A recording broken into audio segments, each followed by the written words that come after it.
नमस्कार दोस्तों, आज हम अपना नया अध्याय शुरू करने जा रहे हैं जिसका नाम है रसायन विज्ञान की कुछ मूल अवधारणाएं का भाग 4।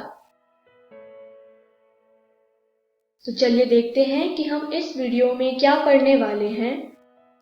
हम इस वीडियो में रासायनिक संयोजन के नियमों के बारे में पढ़ेंगे।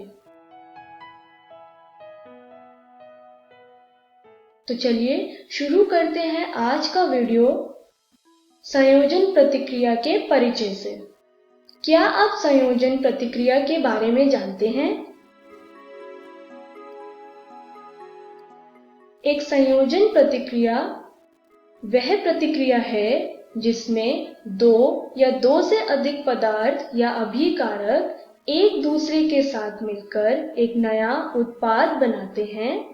यह उत्पाद हमेशा एक यौगिक होता है। आइए इसे एक उदाहरण से समझें। मान लीजिए स्क्रीन पर दिए गए चित्र दो पदार्थ या अभिकारक के हैं। एक पदार्थ नीले रंग से दर्शा रहा है और दूसरा पदार्थ ग्रे रंग से दर्शा रहा है। जब यह दो पदार्थ एक दूसरे में मिलते हैं तो तीसरा पदार्थ बनाते हैं जिसे यौगिक कहते हैं। इस पदार्थ में कुछ विशेषताएं नीले वाले पदार्थ की होगी और कुछ विशेषताएं ग्रे वाले पदार्थ की होगी, जैसा कि आप स्क्रीन पर देख पा रहे होंगे। आइए अब हम अपने विषय पे आते हैं जो है रासायनिक संयोजन के नियम।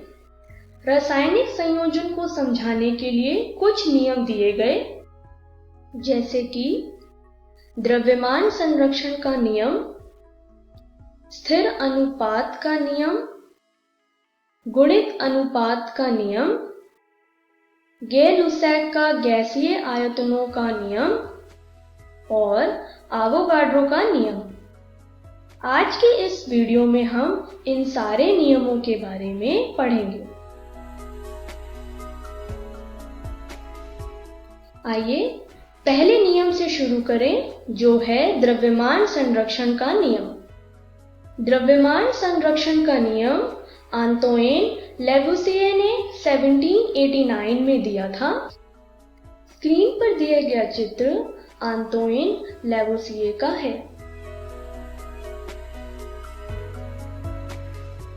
इन्हें आधुनिक रसायन विज्ञान के पिता या फादर ऑफ मॉडर्न केमिस्ट्री भी कहा जाता है। लेवुसिये ने इस नियम को समझाने के लिए एक प्रयोग किया था। आइए इस प्रयोग के बारे में जानें। उन्होंने एक फ्लास्क लिया, उसमें उन्होंने फास्फोरस और सल्फर को रखा। स्क्रीन पर दिए गए चित्र में P यानी फास्फोरस और S यानी सल्फर।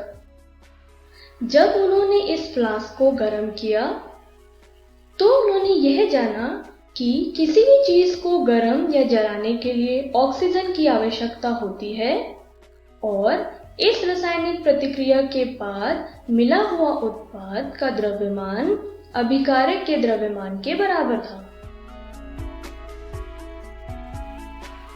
इस नियम के अनुसार उत्पादों के द्रव्यमान रासायनिक प्रतिक्रिया में अभिकारक यानी रिएक्टेंट के द्रव्यमान के बराबर हो जाती है।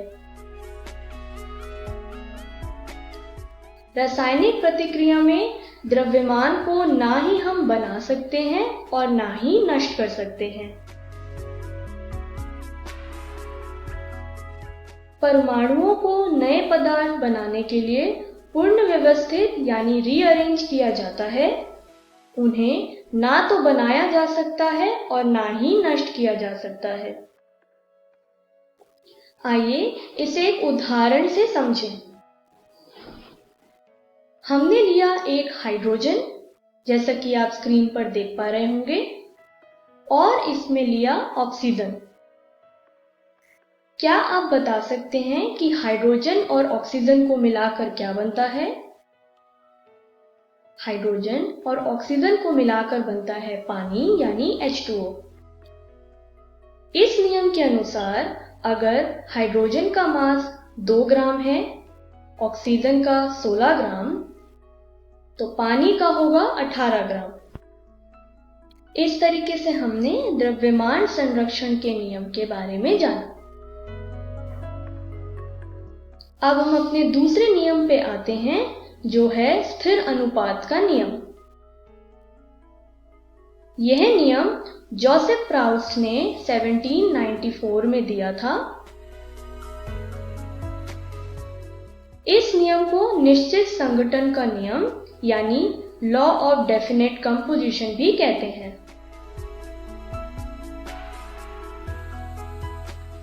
इस नियम के अनुसार किसी यौगिक के तत्वों के द्रव्यमानों का अनुपात सदैव समान होता है।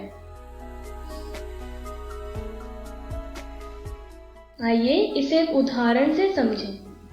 हमने 2 हाइड्रोजन लिए, जैसा कि आप स्क्रीन पर देख पा रहे होंगे, और हमने 1 ऑक्सीजन लिया। एक ऑक्सीजन 2 हाइड्रोजन के साथ मिलकर पानी यानी H2O बनाता है। इसमें हाइड्रोजन और ऑक्सीजन का अनुपात सदैव 2:1 ही होगा।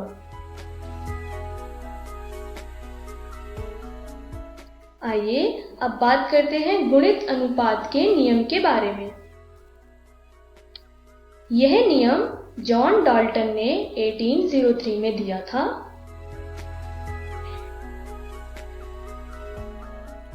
इस नियम के अनुसार यदि 2 तत्व एक से अधिक यौगिक बनाते हैं तो एक तत्व के साथ दूसरे तत्व के संयुक्त होने वाले द्रव्यमान छोटे पूर्णांकों के अनुपात में होते हैं। आइए इसे एक उदाहरण से समझें। हमने लिया हाइड्रोजन और ऑक्सीजन। हाइड्रोजन और ऑक्सीजन के साथ मिलाकर बनता है H2O यानी पानी। यहाँ हाइड्रोजन का द्रव्यमान है 2 ग्राम, ऑक्सीजन का 16 ग्राम और पानी का होगा 18 ग्राम। उसी तरीके से अगर हमने हाइड्रोजन लिया और ऑक्सीजन लिया तो यह H2O2 भी बनाता है यानी हाइड्रोजन पेरोक्साइड। यहाँ पर हाइड्रोजन का द्रव्यमान 2 ग्राम, लेकिन ऑक्सीजन का द्रव्यमान 32 ग्राम होगा और हाइड्रोजन पेरोक्साइड का द्रव्यमान 34 ग्राम होगा। जब हमने यह दोनों रिएक्शंस को देखा तो यह जाना कि दोनों ही रिएक्शंस में हाइड्रोजन का द्रव्यमान 2 ग्राम है, लेकिन ऑक्सीजन का द्रव्यमान 16 ग्राम होगा पानी में और 32 ग्राम होगा H2O2 में। तो हमने यह जाना कि ऑक्सीजन का अनुपात पानी और H2O2 में होगा 1:2। आइए अब बात करते हैं गैर-लुसैक का गैसीय आयतनों के नियम के बारे में। यह नियम गैर-लुसैक ने 1808 में दिया था। इस नियम के अनुसार जब रासायनिक अभिक्रियाओं में गैस बनती है तो उनके आयतन सरल अनुपात में होते हैं, परंतु सभी गैस का समान ताप यानी टेम्परेचर और दाब यानी प्रेशर पर होना चाहिए। स्क्रीन पर दिया गया पिक्चर पानी के बनने की रासायनिक प्रतिक्रिया को दर्शा रहा है। इस नियम के अनुसार अगर हाइड्रोजन का आयतन 2V है, ऑक्सीजन का आयतन 1V होगा और पानी का आयतन 2V होगा।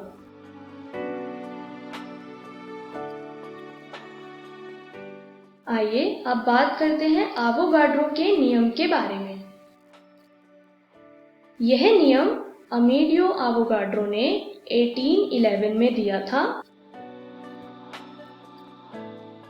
इस नियम के अनुसार समान तापमान और दाब पर सभी गैसों की समान मात्रा में समान अणु होने चाहिए। इसे दूसरे शब्दों में समझें तो किसी भी गैस के आयतन उसके अणुओं की संख्या से सीधे अनुपातिक होती है। इसे हम इस तरह से भी लिख सकते हैं, यहाँ पर V गैस का आयतन यानी वॉल्यूम ऑफ गैस है और N यहाँ पर गैस के मोलों की संख्या या number of moles of gas है। इस तरीके से हमने एवोगाड्रो के नियम के बारे में भी जाना। तो आइए देखते हैं कि हमने इस वीडियो में क्या सीखा। हमने रासायनिक संयोजन के नियम के बारे में जाना। चलिए देखते हैं कि अगली वीडियो में हम क्या पढ़ने वाले हैं। हम परमाणु द्रव्यमान और आणविक द्रव्यमान के बारे में पढ़ेंगे। प्रतिशत संघटन के बारे में भी पढ़ेंगे। Thank you.